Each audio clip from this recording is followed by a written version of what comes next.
Welcome to the Money Tip Podcast presented by Fully Funded Life, helping you, yes, you, live your fully funded life. My name is Joe Stengel, your host, joined by my co-host, Megan Hibbard. Are you fired up on this Monday? Fired up. I'm fired up. I've got a heated vest. It runs on a battery charger, like a backup battery.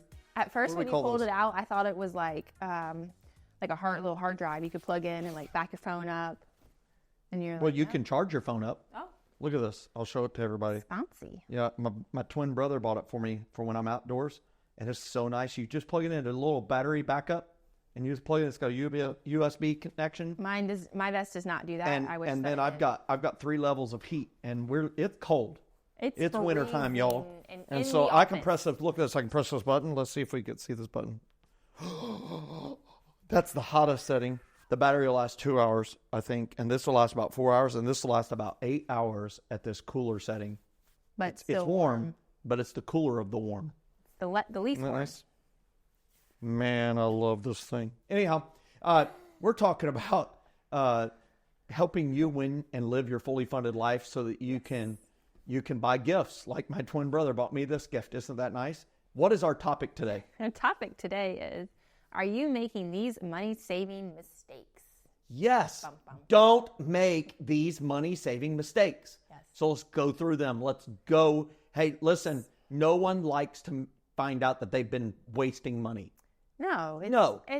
We know we probably have wasted money, but when we find out, it's downright irritating. It is. I will say this. I probably shouldn't say this because...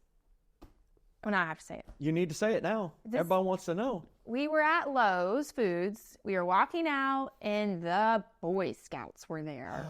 I know. That's why I said I shouldn't say it. Selling popcorn. And they were selling popcorns. My husband, he's so kind. He wanted to help. The kid was like, can you help send us so we can go camping and canoeing? Yeah. And Jordan's like, sure. So he's like buying popcorn. And we go to ring up this bag of popcorn. And the lady's like, $25. $25. And I looked at Jordan and I said, no, let's go. Tell her sorry. No. And he's like, I can't do it. And I was like, okay. Anybody who buys popcorn from the Boy Scouts knows that the majority of the money goes to the Boy Scouts so that they can go. Well, that's good. I feel good about that. But I was like, this better be the best popcorn we've ever eaten. And? It was it was s'mores flavored. Oh, that's good. The kids picked it out. They liked it. But I was like, it's one of those moments where I felt like, oh. This is what I call grumpy benevolent. You're a grumpy benevolent person. This is good. Maybe if they would have told me, I always say 5% is going to the popcorn, 95% is going there. Maybe I would have felt better about it. The Boy Scouts got the raw deal. The Girl Scouts sell the cookies, and people buy them by the case. The cookies are so good. But it really does go to fund the Scouts going. I feel better about that. Which is a big deal. I will do it again. And I like the leadership training. Thanks for doing that. I'm the committee chair of our local Boy Scout troop. That's why I was like, it was one of those moments where I felt like I'm wasting my money. This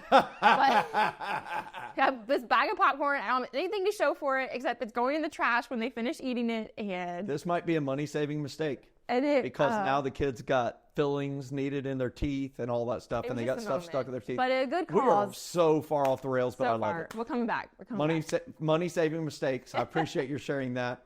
Who here has supported the Boy Scouts buying popcorn? Leave a comment. Or which is your favorite? Is it Boy Scout popcorn or Girl Scout cookies? I'm definitely going cookies. All right. I'm going to say it too, the Girl Scout cookies. And Aldi sells like knockoffs. It's awesome. But not supporting the cause. It's not supporting the cause. So let's give some things that are common money-saving mistakes we see around here in Fully Funded Life. Yes. The first thing is failing to automate. Yeah, this happens so often. We're all busy. We got lots going on. It's easy to forget. Listen, systems trump determination. And automation ensures that you save when you don't want to or don't feel like it. And it makes sure you prioritize saving, investing, paying your bills on time so you don't pay late fees. Saving for that emergency fund, your known upcoming expenses that aren't monthly, Christmas vacations and the like, your dreams. Listen, it's a huge money saving. It's a mistake if you do not automate this stuff. You had thoughts on this? Yeah, it's easy to get distracted. It's easy for something to come up and you're like, ooh, this money could go towards that now. So I'm not going to do that. But if it's already automated, it's already going there, you're already setting money aside for your emergency fund, you're already setting money aside for savings, are these known upcoming monthly expenses, or better yet, your dreams. Who doesn't want to fund those? But it requires you to think more long-term and not the instant gratification of, I could spend this money on this right now. But it's annoying to set all that stuff up. I have to go type in. You do It's it annoying. one time. Okay, so here's what I just want to say. Yes, it's annoying to set it up, but guess what? It's annoying to have to go turn it off too. And so that same annoyance that prevents you from automating things is actually what will help you long term, so that you'll stick with it. And so it prevents money saving mistakes from happening. Right. Because you've got your money committed to good things, right things that will really boost you towards your fully funded life. And it just makes it easy. Make sure that you prioritize the right things. Yep. Now, here's another major money saving mistake. Ooh, this is a big one. All right. So signing up for too many subscriptions. So did you know the average American Let them guess. has how many subscriptions? The average American has how many monthly subscriptions? 9. 9. Let's see. I can count all that one set of hands. 1, 2, 3, 4, 5, 6, 7, 8, 9. Did you count the ones you had, or are you just counting? No, I'm just counting that. I just counted. You're just counting I counted my fingers. It's why my engineering GPA wasn't so good. But let's count right now. 1. Do you really need all of them? I'll answer that for them. No. 2. Consider the annual cost of them. Yeah. Okay, so do the math for us, Megan. If you have $125 a month going to monthly subscriptions, how much is that a year? That's $1,500 a year in after tax. So it's probably $2,000 a year of your gross income. Yeah. Going to all these subscriptions. And you don't even, listen, I pay for Disney Plus. I do. I don't know how I ended up with that, but I do. Is that the only one you pay for? No. But I can't tell you the last time I've been on Disney Plus, but Your kids? my kids have. Yeah. And Netflix. Well, I've been on Netflix, but not too often. I've been on Amazon Prime, their video. Wait a minute. I'll be back. I need to go cancel some subscriptions. But listen, it can lead to enormous time waste too. All these entertainment subscriptions. Yeah. The thing called binge watching is a known thing. It is.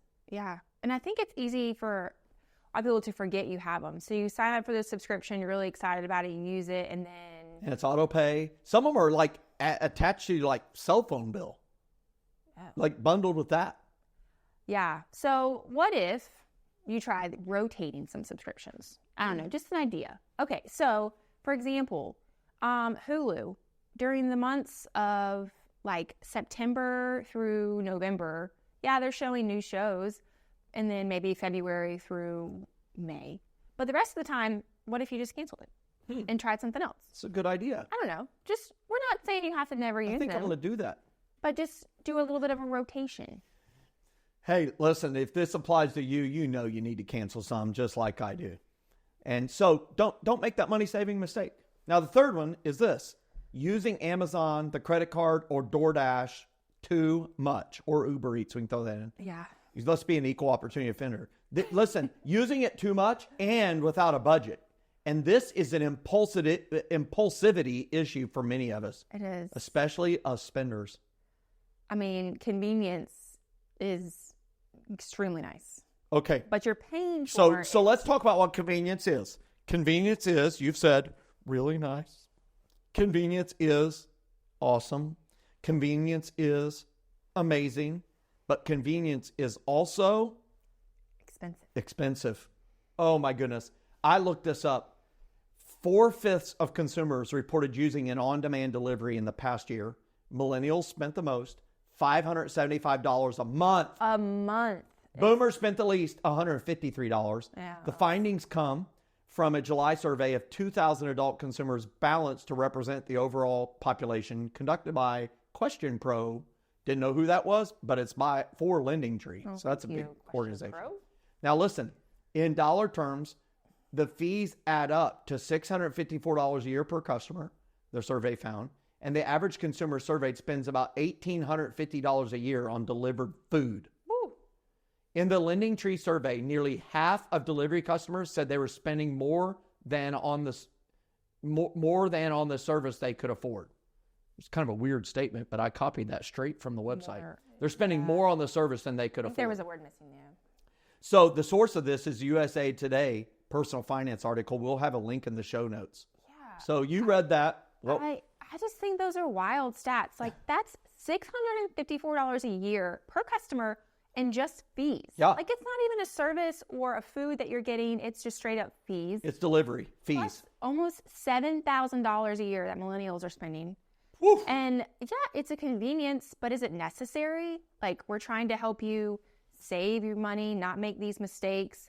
And if you're wanting to gain control, maybe you're willing to make some sacrifices. Yeah. But I feel like so for a season of life, we did Instacart because I was pregnant with the twins. I was sick as a dog. I couldn't even think about getting off the couch, let alone going to the grocery store. Mm-hmm. And then we started adding it up and I was like, okay, life is a little bit less crazy now. I can go to the store.